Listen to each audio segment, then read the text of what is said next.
Top quality और consistent performance के लिए सिर्फ सिल्वर पंप नाम याद रखना।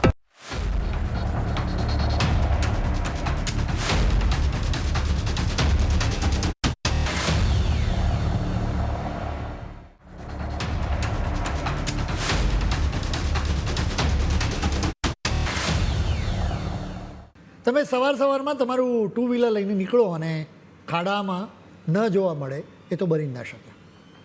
જો કે આપણે વાહનમાં નહીં પરંતુ સ્પેસ શટલમાં છીએ અને આ ધરતી નહીં પરંતુ ચંદ્રની સપાટી છે એમ પણ બની શકે કે ઇલોન મસ્ક માણસોને ચંદ્ર પર વસાવવાનું સપનું જુએ.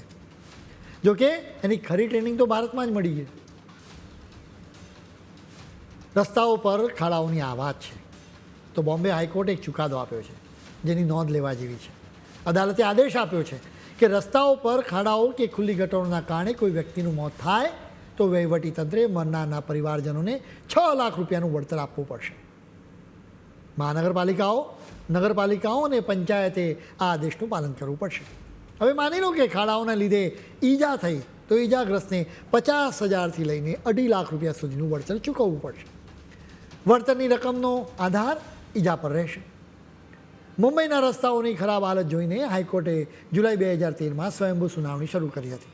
હવે અદાલતે કહ્યું કે સલામત રસ્તાઓ મળે એ લોકોનો બંધારણીય અધિકાર છે.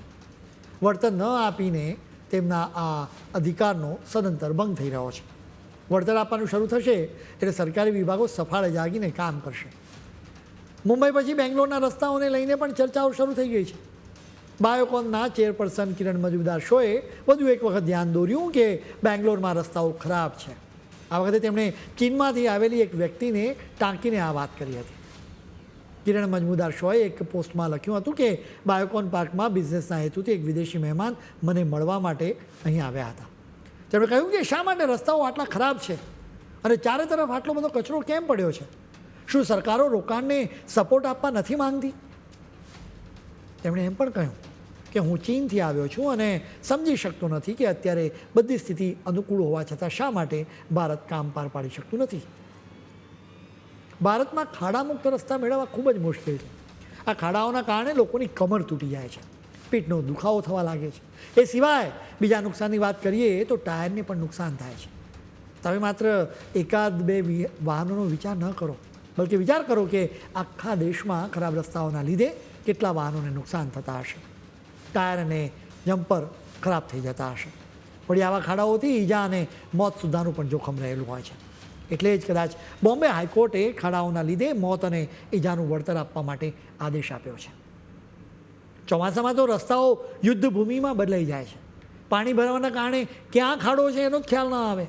દર વર્ષે મહાનગરપાલિકાઓ રોડ રિસર્ફેસિંગના નામે કરોડો રૂપિયાનો ખર્ચ કાગળ પર બતાવે છે. રસ્તો હંમેશા માટે દુરસ્ત કરવાના બદલે માત્ર રસ્તા પર સિમેન્ટ કોન્ક્રીટ પાથરી દેવામાં આવે છે. વળી એનાથી સોલ્યુશન આવતું નથી.